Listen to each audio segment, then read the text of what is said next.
to this week's podcast. We are the 9th of August 2020 and we are Sunday, Trinity 9, working our way through Trinity. Looking at Jesus walking on the water today, Matthew 14, 22 to 33. But as ever, here's the news. Here are things that are going on. Number one, we're open for private prayer in St. David's, and this will be the pattern until early September, when I take a little break over the back end of August. Not going to change anything until then. The hours have changed slightly. Sunday we're open 10 till 1. That's the same. Wednesday we're now opening just the morning and just the evening. So it's going to be 10 till 12 and 6 till 8. So the afternoon session wasn't very busy. And so just the morning and the evening on the Wednesday. Today, Sunday the 9th, sun is shining, birds are singing. We will be having a social distancing gathering on the lawn behind St. David's at 3 o'clock for an hour. Bring a chair, bring some bubbly, bring some snacks for yourself, and we'll just enjoy the weather. Being together outside, where it's safe, near, one of our church buildings. We might sing a song or two as well. So that's 3 o'clock, Sunday the 9th. So if you're watching this on catch up, you've missed it. It was great. But if it's before 3 o'clock, get in the car. Come and see you. First 30 can be part of the gathering. Any others, you can be onlookers, but you'll still sort of be part of it, won't you? Number two, ideas and suggestions. Lots of you have been in contact. So there's a delay. I say stuff and then you sort of get in contact with me. Super Sue, as I said last time, has made some cards, some of these little rainbow cards, which you can send to people. They're in church, they're free of charge, you can just pick them up and sort of send them to people to cheer them up. Any donations greatly received though, because it is for the Mothers Union Caravan in Porthcawl that she's doing it. We're separate, but it's great that, you're keeping in contact and the church is still going. It's creative, it's caring.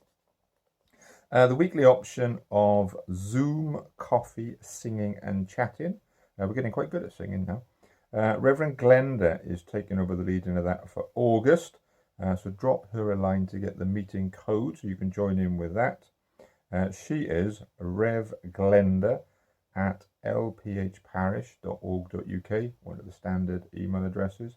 A phone number 07592 149 538. Get in contact with her and she'll let you know. If you're nervous about technology, she'll do a one-on-one test session with you. So don't miss out. Myself and Reverend Glenda was sort of saying, we weren't trained for this. We weren't trained. Being a clergy person is sort of near somebody in all the different situations, and the nearness has been taken away. So we've had to learn. We find it pretty hard. So don't be shy. Number 4, while I'm away, Reverend Glenda will be putting up on our YouTube page each Sunday either a Zoom service that you can follow at your leisure, or there'll be a podcast like this. It's up to her really. She's also probably going to lead each Sunday morning sort of worship in real time. So as well as the one that you can sort of dip into and out of, the pre-recorded one, there will be maybe an option of live Zoom worship. But look out on social media. She'll inform you beforehand what happens. And as I say, everything pre-recorded will be on YouTube. There will be stuff for you. And Judy, she's happy to deliver to you the written text of anything that we put up on a Sunday, so that you can have access to what's going on, even if you can't access the internet or YouTube. Let Judy know. Her contact details, our magazine website, all that kind of stuff. All right, back to today, the gospel reading, a little bit from Matthew. Lovely girl I know called June said yes when I said, will you read for us on this week's podcast? So over to June for the gospel. Hello, I'm Bishop June, and I send greetings to you all from my home, Clysesgob, here in Llandaff. Today I have for you a reading from St Matthew's Gospel, chapter 14, verses 22 to 33. As soon as the meal was finished, Jesus insisted that the disciples get in the boat and go ahead to the other side, while he dismissed the people. With the crowd dispersed, he climbed the mountain, so he could be by himself and pray. He stayed there, alone, late into the night. Meanwhile, the boat was far out to sea when the wind came up against them and they were battered by the waves. At about 4 o'clock in the morning, Jesus came toward them, walking on the water. They were scared out of their wits. "A ghost," they said, crying out in terror. But Jesus was quick to comfort them. "Courage, it's me. Don't be afraid." Peter, suddenly bold, said, "Master, if it's really you, call me to come to you on the water." He said, "Come ahead." Jumping out of the boat, Peter walked on the water to Jesus. But when he looked down at the waves churning beneath his feet, he lost his nerve and started to sink. He cried, "Master, save me." Jesus didn't hesitate. He reached down and grabbed his hand. Then he said, "Faint heart, what got into you?" The two of them climbed into the boat and the wind died down. The disciples in the boat, having watched the whole thing, worshipped Jesus, saying, "This is it. You are God's Son for sure." This is the word of the Lord. Thanks be to God. Thank you, Bishop June, for reading for us this morning. Now, a thought on what Bishop June read for us out of the Gospel. I don't know about you, but I have a few memories that I go back to that make me chuckle every time I remember them. More than a few of them are to do with the way I present myself as a clergyman. The funniest, which I have mentioned before, was when I was in church many years ago preparing for a wedding service that was going to happen sort of in the next hour. I was wearing my usual boots and jeans and black clerical shirt, but I also had a hoodie on, which was done up most of the way. I think it was sort of a cold day, yeah. I was standing on one of the pews, lighting the many candles in one of the windows, and had my back to the main door. And a chap in full Sunday best came through the door and shouted to me, "Oi, but is there a toilet in the church?" To which I turned round and replied, "Sorry, no, but the pub across the road is happy for you to use their facilities." Now at this he turned ashen and he literally ran out of the building. I had no idea why, and then I realised that in turning round he was able to see my clerical collar. And he just realised what he'd said, not to the caretaker, but to the vicar. It does chime with the comment that I've had many, many times when I'm asked, "Are you a real vicar?" Or rather, the person next to me is often asked, "Is he a real vicar?" Many a time, I've been under the bonnet of a car or up to my elbows in grease with spanners all around on the driveway, and somebody will come asking, "Is this where the vicar lives?" Thinking I'm the odd job man or mechanic. If they've never met me before, it can take some convincing that I am Reverend Ian. I really am Reverend Ian, not just some grease monkey. It stems, I think, from what culture has decided vicars should look like, and act like, and dress like. I decided pretty early on that I had to be a cleric in an authentic way, in a way that sort of kept me being me, but pointed to a God who was absolutely God. Therefore, the clerical shirt and collar are worn at all official services and meetings and events, but the lower and accompanying garments, well, they change based on the weather. It does mean I tend to blend into the population, and it's only when people get closer do they realise I'm a man of the cloth. Man of the cloth. People have said of me too that the way I talk about God and the way I talk about Jesus and church and faith is not what they were expecting as well. I know from having grown up in the church and not realizing who Jesus really was until I was 21, partly my fault, partly the fault of the Anglican Church. The Christian environment can sometimes hide Jesus in plain sight behind jargons and rituals that are actually quite alien to the general population, and getting more so. It's also, I think, a kickback from the days when I had a proper job as an IT sort of guy. The IT world to this day actually is full of jargon and still quite fiddly, despite what all the adverts tell you. I always therefore tried to speak to people in English with no sort of computer jargon at all. And such an approach, as I believe, extended into ministry, where unless we need a technical term, I'm not going to use it. Let's talk in normal speak. And if I do use a technical term, a theological term, I'll try and explain it to all the listeners, so we're all sort of on the same page. When I talk to God or when I pray out loud in whatever setting, I try to keep the language real and talk to him like my friendly father.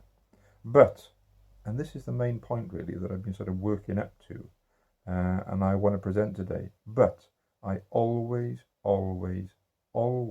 remember that he is God, and he is almighty, and he is amazing, and he is King of kings and Lord of lords. Friendly, but almighty. The reaction of the boys in the gospel snippet today, I think, is real and echoes what I'm talking about. Jesus has fed the 5,000, 5,000 plus actually, which is what we talked about last time, and ushered the disciples across the lake while he went up a mountain alone for a bit of me time. But it was a windy old night, and the disciples ended up spending the night on the lake as the wind was against them. Then casually Jesus comes walking on the water across the lake, and they were understandably petrified, thinking there was some kind of lake ghost around. Jesus, I imagine, had a bit of a chuckle to himself and says, it's okay, it's only me. Peter, who always engages mouth before brain, in my opinion, wanted proof, and so asks to be able to walk out to Jesus on the water. Jesus calls him over, and he indeed walks on the water, but then realizes what he's doing, brain engages, and he sinks before Jesus rescues him, puts him in the boat. There's so many sermons just in all the stuff going on there, but it's the reaction of the boys that, for me, that is authentic and should serve as a reminder to us, especially in these crazy days. What was their reaction to Jesus walking on the water and calling out Peter and then saving Peter from drowning? What was their reaction? They worshipped him. They doffed their caps. They fell on their knees. They realized maybe for the first time that this Jesus was the Son of God. And now all bets were off. Grown men, stocky fishermen, blokes of the world, face down in awe for what they had just seen. Witnesses to God on the move, like he'd always promised, but was now actually in history, definitely doing. So a note to you and me is to never forget that the welcome through Jesus to all of the earth, to come and say sorry for our failings and receive full earthly and eternal life, which is so friendly and gentle, comes from a Saviour who has the power of the King of the universe behind him.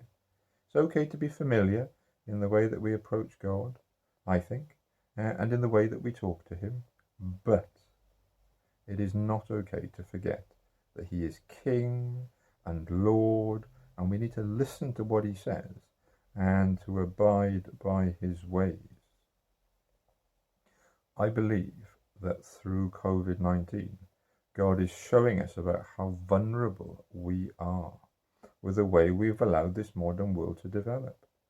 We've turned the world into a global village, which isn't a bad thing, of trade and travel, but we've relied more and more, I think, on small profit margins and therefore need high throughput of sales to keep things working.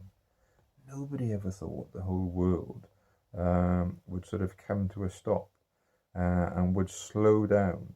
And now this lack of foresight and resilience has sort of shown up. We can't trade anymore. We can't travel anymore.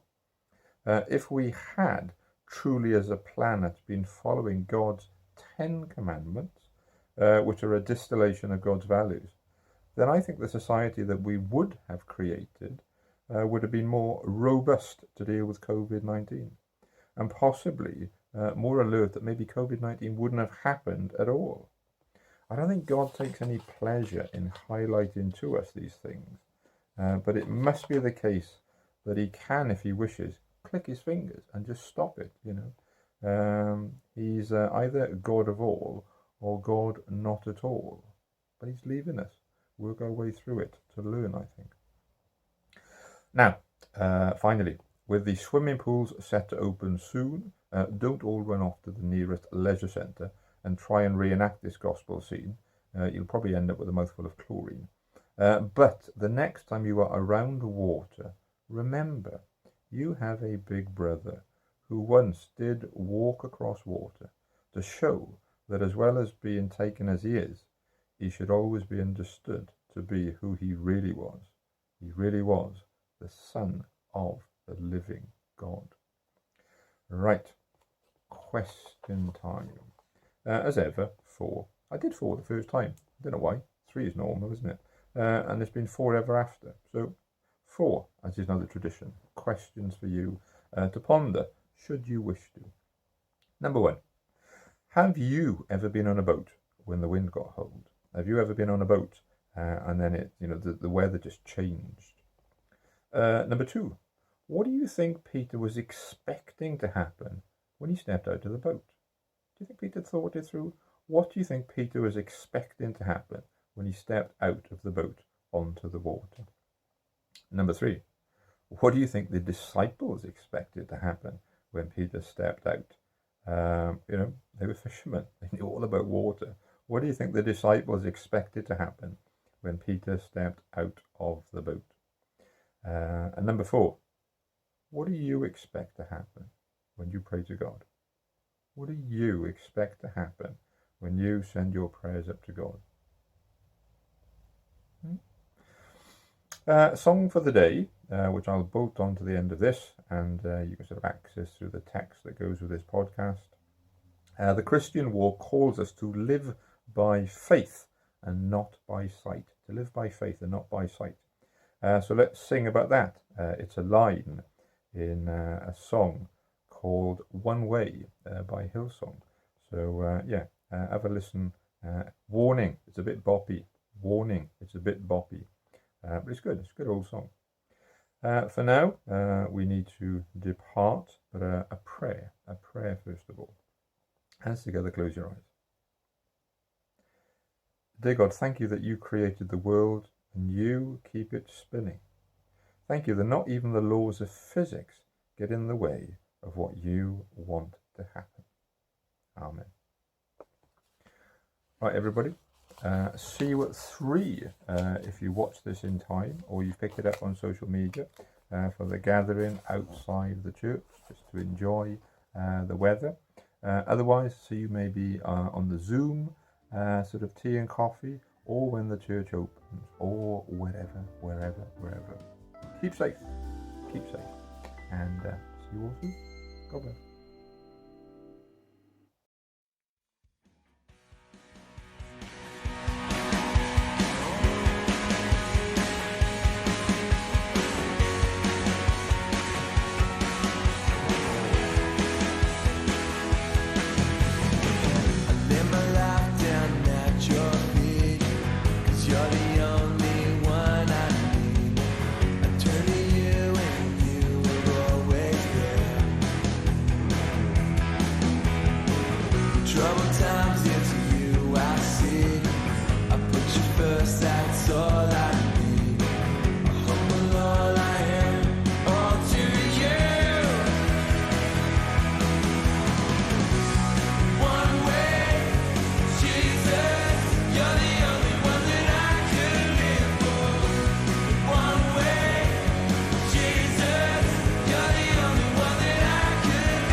sad for you.